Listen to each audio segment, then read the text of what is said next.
Hello friends, welcome to crack DElEd CTET.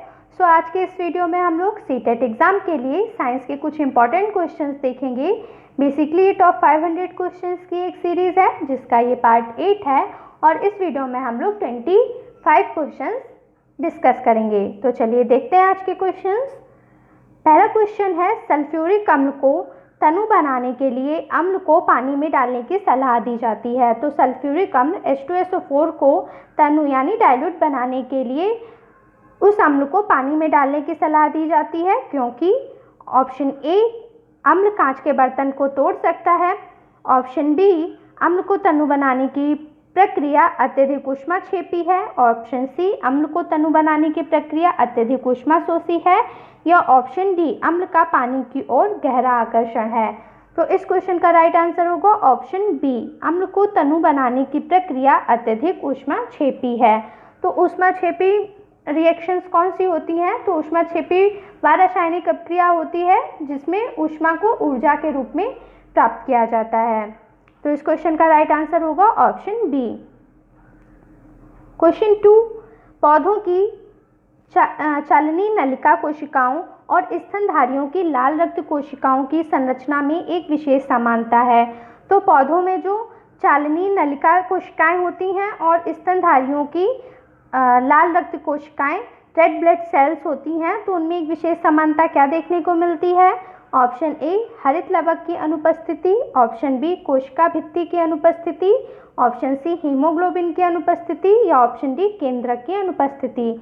तो इस question का राइट आंसर होगा ऑप्शन डी, केंद्रक की अनुपस्थिति। तो जैसा कि पता है रेड ब्लड सेल्स में केंद्रक अनुपस्थित रहता है, इसलिए यहाँ पे एक क्या समानता देखने को मिलती है जो कि पौधों में और स्तनधारियों दोनों में देखने को मिलती है। जैसे कि पौधों की चालनी नलिका कोशिका और स्तनधारियों की लाल रक्त कोशिकाओं दोनों में ही केंद्रक अनुपस्थित रहता है। क्वेश्चन 3, पानी के अंदर वायु का जो बुलबुला होता है तो वह किस तरह कार्य करता है? ऑप्शन ए, उत्तल लेंस। ऑप्शन बी, समतल उत्तल लेंस। ऑप्शन सी, अवतल दर्पण। ऑप्शन डी, अवतल लेंस। तो इस क्वेश्चन का राइट आंसर होगा ऑप्शन डी, अवतल लेंस। तो पानी के अंदर जो वायु का बुलबुला बनता है वह अवतल लेंस की भांति कार्य करता है। क्वेश्चन नंबर 4, हरे पौधे दिन के समय कार्बन डाइऑक्साइड की बजाय वायुमंडल में ऑक्सीजन छोड़ते प्रतीत होते हैं क्योंकि? तो जो हरे पौधे होते हैं वो दिन के समय कार्बन डाइऑक्साइड ना छोड़कर ऑक्सीजन छोड़ते हैं, तो यह प्रक्रिया क्यों होती है? ऑप्शन ए, हरे पौधे केवल रात के समय श्वसन करते हैं। ऑप्शन बी, हरे पौधे दिन के समय श्वसन करते हैं पर रात के समय प्रकाश संश्लेषण करते हैं। ऑप्शन सी, दिन के समय प्रकाश संश्लेषण की दर श्वसन की दर से अधिक होती है। या ऑप्शन डी, हरे पौधे रात के समय श्वसन नहीं करते हैं। तो इस क्वेश्चन का राइट आंसर होगा ऑप्शन सी, यानी दिन के समय प्रकाश संश्लेषण की दर श्वसन की दर से अधिक होती है, इसलिए पौधे दिन के समय में ऑक्सीजन छोड़ते हैं, ना कि कार्बन डाइऑक्साइड। क्वेश्चन नंबर 5, अधिकतर शिक्षा बोर्ड ने पशुओं के विच्छेदन पर प्रतिबंध लगाया है क्योंकि? ऑप्शन ए, पशुओं को प्राप्त करना एक महंगा सौदा हो गया है। ऑप्शन बी, पशुओं के प्रति क्रूरता को रोकने के लिए विद्यार्थियों को संवेदनशील करने की आवश्यकता है। ऑप्शन सी, वे नए रोग फैला सकते हैं। या ऑप्शन डी, पशु विच्छेदन के लिए अब उपलब्ध नहीं है। तो इस क्वेश्चन का राइट आंसर होगा ऑप्शन बी, यानी पशुओं के प्रति क्रूरता को रोकने के लिए विद्यार्थियों को संवेदनशील करने की आवश्यकता है, इसलिए शिक्षा बोर्ड ने पशुओं के विच्छेदन पर प्रतिबंध लगाया है। क्वेश्चन नंबर 6, खाद्य पदार्थों के डिब्बों की आंतरिक सतह टीन से पुती होती है, ना कि जस्ते से। तो जो खाद्य पदार्थों के डब्बे बनाए जाते हैं उनकी आंतरिक सतह को टीन से पेंट किया जाता है, ना कि जस्ते से। तो ऐसा क्यों होता है? ऑप्शन ए, जस्ता टीन से अधिक क्रियाशील होता है। ऑप्शन बी, जस्ते का गलनांक टीन से अधिक होता है। ऑप्शन सी, जस्ता टीन से कम क्रियाशील होता है। या ऑप्शन डी, जस्ता टीन से महंगा होता है। तो इस क्वेश्चन का राइट आंसर होगा ऑप्शन ए, जस्ता टीन से अधिक क्रियाशील होता है, इसलिए जो खाद्य पदार्थ के डिब्बे होते हैं उनकी आंतरिक सतह को जस्ते से पेंट ना करके टीन से पेंट किया जाता है, क्योंकि जस्ता अधिक क्रियाशील होने के कारण किसी के भी साथ रिएक्शन कर लेता है, इसलिए सतह को टीन से पिंड किया जाता है। क्वेश्चन नंबर 7, एक डॉक्टर प्रति अम्लता का उपचार करने के लिए एक दवाई देता है। इस दवाई में मुख्य संघटक इंग्रेडिएंट क्या होगा? Option A MgCl2, option B calcium carbonate CaCO3, option C Na2CO3, option D AlOH का होल ट्वाइस। तो इस क्वेश्चन का राइट आंसर होगा ऑप्शन बी कैल्शियम कार्बोनेट। तो CaCO3 जिसे कैल्शियम कार्बोनेट कहा जाता है, तो प्रति अम्लता का उपचार करने के लिए जो दवा दी जाती है उसमें मुख्य इंग्रेडिएंट कैल्शियम कार्बोनेट होता है। आप एक क्वेश्चन ये भी याद रख सकते हैं कि प्रति अम्लता का उपचार करने के लिए मिल्क ऑफ मैग्नीशिया जिसे कहा जाता है MgOH का होल ट्वाइस, ये दवा भी प्रयोग की जाती है। क्वेश्चन नंबर 8, अधातु ऑक्साइड कैसे होते हैं? ऑप्शन ए प्रकृति में क्षारीय होते हैं, ऑप्शन बी प्रकृति में उभयधर्मी होते हैं, ऑप्शन सी लाल लिटमस पेपर को नीला कर देते हैं, या ऑप्शन डी प्रकृति में अम्लीय होते हैं। तो जो धातुओं के ऑक्साइड होते हैं वे प्रकृति में अम्लीय होते हैं, इसलिए इस क्वेश्चन का राइट आंसर होगा ऑप्शन डी। क्वेश्चन नंबर 9, यदि किसी द्रव का दाब बढ़ाया जाता है तो उसका क्वथनांक पर क्या प्रभाव पड़ेगा? ऑप्शन ए बढ़ता है, ऑप्शन बी परिवर्तित नहीं होता है, ऑप्शन सी पहले घटता है फिर बढ़ता है, या ऑप्शन डी घटता है। तो जब किसी द्रव पर दबाव बढ़ाया जाता है तो उसका क्वथनांक बढ़ता है। तो इस क्वेश्चन का राइट आंसर होगा ऑप्शन ए। इसका एग्जाम्पल आप याद रख सकते हैं प्रेशर कुकर। तो जब उस पर कुछ भी रखा जाता है तो उसका प्रेशर बढ़ता है जिससे क्वथनांक बढ़ता है, चीज़ जल्दी पक जाती है। तो इस क्वेश्चन का राइट आंसर है ऑप्शन ए। क्वेश्चन नंबर 10, मनुष्य का अंगूठा बाकी अंगुलियों की अपेक्षा अधिक स्वतंत्रता से गति करता है क्योंकि इसमें उपस्थित होती है। तो इसमें कौन सी संधि उपस्थित होती है जिसलिए अंगूठा बाकी अंगुलियों की अपेक्षा अधिक स्वतंत्रता से गति कर सकता है? तो ऑप्शन ए ग्लाइडिंग संधि, ऑप्शन बी हिंज संधि, ऑप्शन सी सैडल संधि, या ऑप्शन डी धुराग्र संधि। तो इस क्वेश्चन का राइट आंसर होगा ऑप्शन सी सैडल संधि। तो अंगूठे में कौन सी संधि उपस्थित होती है? सैडल संधि। इस वजह से अंगूठा अधिक स्वतंत्रता से गति करता है। क्वेश्चन नंबर 11, हार्मोन एड्रेनल है, तो हार्मोन जो एड्रेनल होता है वो क्या होता है? ऑप्शन ए जब कोई बहुत गुस्से में होता है या चिंतित होता है तो या तनाव के स्तर में समंजन में शरीर की सहायता करता है, ऑप्शन बी लंबाई नियंत्रण में सहायता करता है, ऑप्शन सी शरीर के विद्युत अपघट्यों के संतुलन पर नियंत्रण रखने में सहायता करता है, या ऑप्शन डी रक्त शर्करा के स्तर के नियंत्रण में सहायक होता है। तो हार्मोन जो एड्रेनल होता है वो जब व्यक्ति बहुत गुस्से में होता है या चिंतित होता है तो यह व्यक्ति के तनाव स्तर के समंजन करने में शरीर की सहायता करता है। तो इस क्वेश्चन का राइट आंसर होगा ऑप्शन ए। क्वेश्चन नंबर 13, घरों में प्रकाश स्रोत के रूप में LED और CFL दोनों का आमतौर पर प्रयोग किया जाता है, निम्न में से कौन सा कथन सही है? तो यहाँ पे आपको LED और CFL के बारे में बताना है कौन सा कथन सही है। तो ऑप्शन ए है LED बेहतर है क्योंकि CFL में विषैले पदार्थ होते हैं, ऑप्शन बी दोनों ही एक समान अच्छे हैं, ऑप्शन सी दोनों में कोई भी अच्छा नहीं है क्योंकि दोनों में विषैले पदार्थ हैं, ऑप्शन डी CFL अच्छा है क्योंकि LED में विषैले पदार्थ हैं।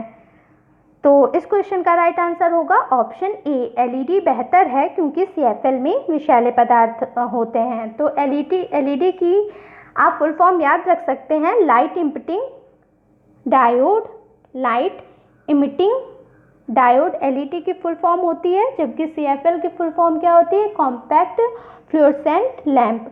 तो LED का प्रयोग ज़्यादा अच्छे से किया जा सकता है क्योंकि CFL में कुछ विषैले पदार्थ उपस्थित होते हैं। क्वेश्चन नंबर 14, पानी बीजों के अंकुरण को कैसे प्रभावित करता है? पता लगाने के लिए शिक्षक ने विद्यार्थियों को सेम के बीज को रुई की परतों पर भिगोकर कुछ दिन रखने के लिए कहा और उनमें परिवर्तन देखने के लिए कहा। वह कौन सी एक महत्वपूर्ण सलाह देना भूल गई? तो एक शिक्षक द्वारा बच्चों को पानी बीजों के अंकुरण के लिए आवश्यक है या समझाने के लिए उसने कुछ बीज दिए जिन्हें भिगोकर रुई के बीच में रखने को कहा, परंतु वह एक महत्वपूर्ण कौन सी सलाह देना भूल गई? ऑप्शन ए थोड़े बीज गीली रुई पर रखने को, ऑप्शन बी बहुत सारे बीज सूखी रुई पर रखने को, ऑप्शन सी थोड़े बीज सूखी रुई पर रखने को, या ऑप्शन डी बहुत सारे बीज गीली रुई पर रखने की सलाह देना भूल गई। तो इस क्वेश्चन का राइट आंसर होगा ऑप्शन सी थोड़े बीज सूखी रुई पर रखने को। बच्चे परिवर्तन तभी देख पाएंगे जब वह देखेंगे कि जो बीज गीली रुई में रखे गए थे उनमें क्या परिवर्तन हुआ तथा जो बीज सूखी रुई पर रखे गए उनमें क्या परिवर्तन हुआ। तो इस क्वेश्चन का राइट आंसर होगा option C. Question number 15, green house प्रभाव जिससे वायुमंडलीय तापमान बढ़ रहा है का मुख्य कारण है। तो ग्रीन हाउस इफेक्ट के लिए सबसे ज़्यादा मुख्य कारण कौन सी गैस है? Option A nitrogen, option B carbon dioxide, option C sulphur, option D oxygen. तो इस क्वेश्चन का राइट आंसर होगा option E, option B carbon dioxide. तो कार्बन डाइऑक्साइड को वायुमंडलीय तापमान बढ़ने के लिए मुख्य कारण के रूप में जाना जाता है।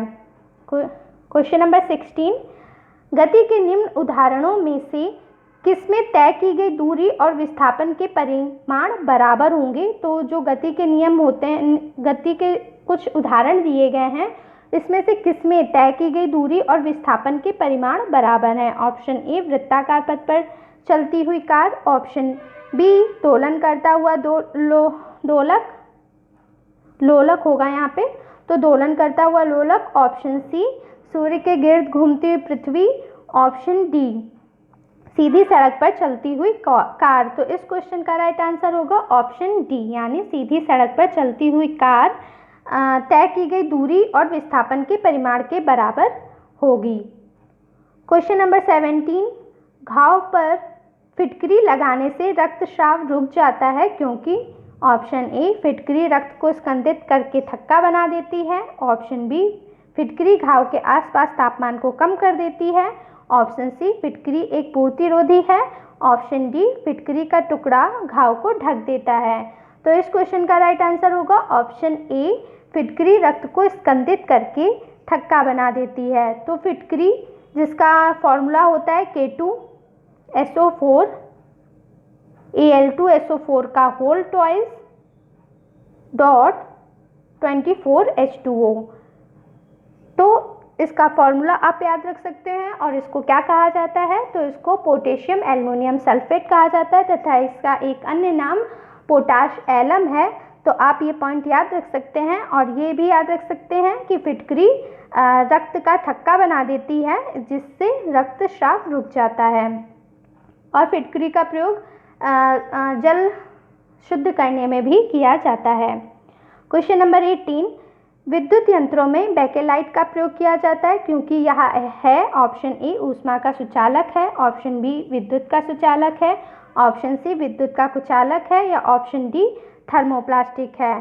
तो विद्युत यंत्रों में बैकेलाइट का प्रयोग किया जाता है क्योंकि यह एक विद्युत का कुचालक है। तो इस क्वेश्चन का राइट आंसर होगा ऑप्शन सी। क्वेश्चन 19, जब एक लोहे की कील को कॉपर सल्फेट के विलयन में डुबाया जाता है तो धीरे धीरे कॉपर सल्फेट के विलयन का रंग हल्का पड़ जाता है और लोहे की कील पर एक भूरे रंग की परत जम जाती है। तो यह उदाहरण है ऑप्शन ए विघटन प्रक्रिया का, ऑप्शन बी द्विविस्थापन अपक्रिया का, ऑप्शन सी विस्थापन और रेडॉक्स अपक्रिया का, तथा ऑप्शन डी संयोजन अपक्रिया का। तो जब कील को कॉपर सल्फेट के विलयन में डुबाया जाता है तो कॉपर सल्फेट के विलयन का जो रंग है वो हल्का पड़ जाता है। ऐसा क्यों होता है? तो इस क्वेश्चन का राइट आंसर होगा ऑप्शन सी विस्थापन और रेडॉक्स अपक्रिया के कारण ऐसा देखने को मिलता है। यहाँ पे आप रिएक्शन देख सकते हैं, जब कील यानी Fe को कॉपर सल्फेट CuSO4 के विलयन में डाला जाता है तो कील कॉपर सल्फेट के विलयन से रिएक्शन करके FeSO4 बना लेती है, यानी फेरस सल्फेट बना लेती है तथा कॉपर अलग हो जाता है। इसलिए विलयन का रंग हल्का हो जाता है और कील के ऊपर एक भूरे रंग की परत जमा हो जाती है जो कॉपर की परत होती है। क्वेश्चन नंबर 20, निम्न में से किसका आकलन हो सकता है जब गीता मनुष्य में पोषण विषय का केवल बहुविकल्पी प्रश्नों द्वारा मूल्यांकन कर रही है? तो जो गीता एक कोई टीचर हैं वो मनुष्य में पोषण विषय का केवल बहुविकल्पी प्रश्नों द्वारा मूल्यांकन कर रही हैं। तो यह किस चीज़ का आकलन कर सकती हैं? किस चीज़ का सिर्फ आकलन किया जा सकता है? तो ऑप्शन ए भोजन संबंधी आदतों से जुड़ी गलत अवधारणाएं, ऑप्शन बी शिक्षार्थियों के ज्ञान का प्रयोग करके रोल प्ले तैयार करके प्रार्थना सभा में प्रस्तुत करने की क्षमता, ऑप्शन सी भोज्य अवयवों के महत्व को समझाने की शिक्षार्थियों की क्षमता व उस पर एक लंबा निबंध लिखने की क्षमता, ऑप्शन डी भोज्य पदार्थों को वर्गीकृत करने व पोस्टर बनाने के लिए विश्लेषण क्षमता। तो जब मनुष्य में पोषण विषय पर केवल बहुविकल्पी प्रश्नों के द्वारा आकलन किया जा रहा है, तो यह भोजन संबंधी आदतों से जुड़ी गलत अवधारणाओं का इसके द्वारा आकलन किया जा सकता है। तो इस क्वेश्चन का राइट आंसर होगा option A. Question number 21, miss Patel जो कि किसी विद्यालय की प्राचार्य हैं, अलग अलग विषयों के शिक्षण के स्थान पर विज्ञान शिक्षण में एकीकृत उपागम का प्रयोग करना चाहती हैं। तो इनका आधार क्या है? ऑप्शन ए शिक्षकों को समय सारणी में व्यवस्थित करने में कठिनाई आती है, ऑप्शन बी शिक्षार्थी अलग अलग शिक्षकों के साथ समायोजन नहीं कर पाते, ऑप्शन सी सभी विषय आपस में जुड़े हुए हैं और शिक्षक उनकी पाठचर्याओं के मध्य संबंध जोड़ सकते हैं, ऑप्शन डी उसके विद्यालय में अलग अलग विषय पढ़ाने के लिए योग्य शिक्षक उपलब्ध नहीं हैं।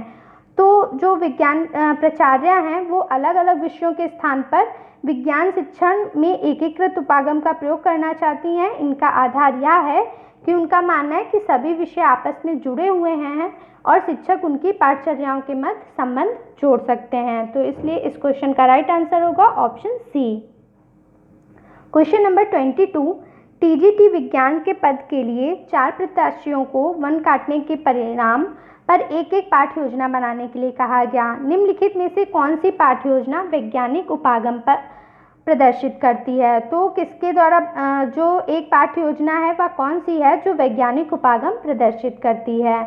ऑप्शन ए इस संप्रत्या को समझाने हेतु अनेक प्रकार के उदाहरण प्रस्तुत करती है, ऑप्शन बी ऐसे क्रियाकलाप सम्मिलित करती हैं जिन्हें बच्चे समूहों में कर सके और पावर पॉइंट प्रस्तुत करके निष्कर्ष निकालें, ऑप्शन सी संप्रत्यय विद्यार्थियों को समझाने के लिए आईसीटी के प्रयोग की बात करती हैं, ऑप्शन डी वन काटने के परिणामों को विस्तार से समझाती हैं।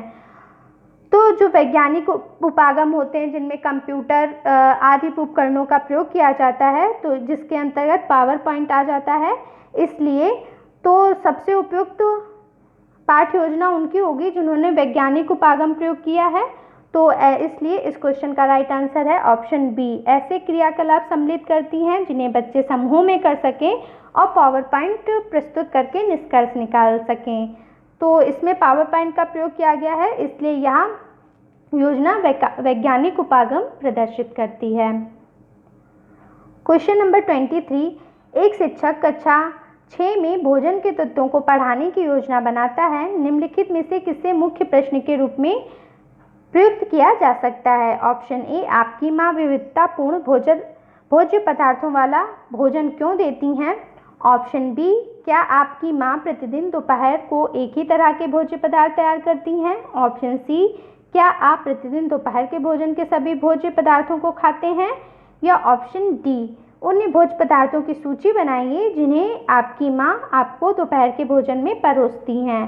तो शिक्षक द्वारा भोजन के तत्वों को पढ़ाने की योजना बनाते हैं तो उनका मुख्य प्रश्न यह है कि उनका बच्चों को यह जानने की कोशिश करना कि बच्चे भोजन के तत्वों के बारे में कितना परिचित हैं। इसलिए उनके द्वारा मुख्य रूप से जो प्रश्न किया जाएगा वह यह किया जाएगा कि आपकी माँ विविधतापूर्ण भोज्य पदार्थों वाला भोजन क्यों देती हैं, जिससे कि टीचर बच्चों के पूर्व ज्ञान को जान सके कि बच्चे को तत्वों के विषय में कितनी जानकारी है। इसलिए इस क्वेश्चन का राइट आंसर होगा ऑप्शन ए।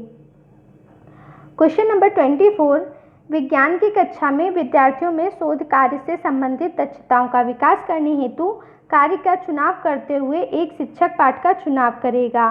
तो शोध कार्य से संबंधित दक्षताओं का विकास करने के लिए जो शिक्षक द्वारा पाठ का चुनाव किया जाएगा वह कैसा होगा? ऑप्शन ए जिसे कक्षा के अधिकतर विद्यार्थी पसंद करें, ऑप्शन बी जिसे वह सोचता है कि विद्यार्थियों के लिए महत्वपूर्ण है, ऑप्शन सी जो विद्यार्थियों के दैनिक जीवन से संबंधित समस्या हो और उस कक्षा के पाठ्यक्रम का भी भाग हो, ऑप्शन डी पाठ्यक्रम में दी गई पाठ सामग्री में से जिसे एक निर्धारित समय में पूरा करना हो। तो ऐसा पाठ्यक्रम होना चाहिए जो कि विद्यार्थियों के दैनिक जीवन से संबंधित हो तथा उनके पाठ्यक्रम का भी भाग हो। तो इसलिए इस क्वेश्चन का राइट आंसर होगा ऑप्शन सी। क्वेश्चन नंबर 25, मूल गोप रूट जिसे रूट कैप कहा जाता है वह किसमें नहीं पाया जाता है? तो ऑप्शन ए जलीय पौधों में, ऑप्शन बी समुद्भित्त में, ऑप्शन सी लवण मृदोभित्त में या ऑप्शन डी मरुस्थलीय पौधों में। तो इस क्वेश्चन का राइट आंसर होगा ऑप्शन ए, जलीय पौधों में रूट कैप नहीं पाया जाता है। क्वेश्चन नंबर 26, खाद्य पदार्थों में अधिक मात्रा में नमक और चीनी डालकर उन्हें लंबे समय तक परिरक्षित किया जा सकता है। ऐसा इसलिए है क्योंकि अधिक नमक और चीनी क्या कारण होते हैं? ऑप्शन ए के कारण सूक्ष्मजीवी कोशिकाएं फट जाती हैं, ऑप्शन बी के कारण सूक्ष्मजीवी कोशिकाओं का आकार बदल जाता है, ऑप्शन सी खाद्य पदार्थों से पानी निकाल देते हैं या ऑप्शन डी सूक्ष्मजीवी कोशिकाओं का द्रव्य कुंचन करते हैं। तो इस क्वेश्चन का राइट आंसर होगा ऑप्शन डी। तो जब खाद्य पदार्थों में नमक तथा चीनी का प्रयोग किया जाता है उनको सुरक्षित रखने के लिए लंबे समय तक, तो वह इसलिए किया जाता है क्योंकि खाद्य तथा चीनी का घोल सूक्ष्मजीवी कोशिकाओं द्रव्य कुंचन करते हैं। यानी जो चीनी तथा नमक डाला जाता है वह खाद्य पदार्थों को थिक कर देते हैं जिससे कि सूक्ष्म कोशिकाओं का द्रव्य कुंचन हो जाता है, जिससे वे आगे और पनप नहीं पाते हैं। सो इस क्वेश्चन का राइट आंसर होगा ऑप्शन डी। सो आज के वीडियो में इतने ही क्वेश्चन। होपफुली वीडियो अच्छा लगा होगा। वीडियो अच्छा लगा हो तो वीडियो को लाइक कीजिएगा, शेयर कीजिएगा और चैनल को सब्सक्राइब कीजिएगा। मिलते हैं नेक्स्ट वीडियो में। Thanks for watching.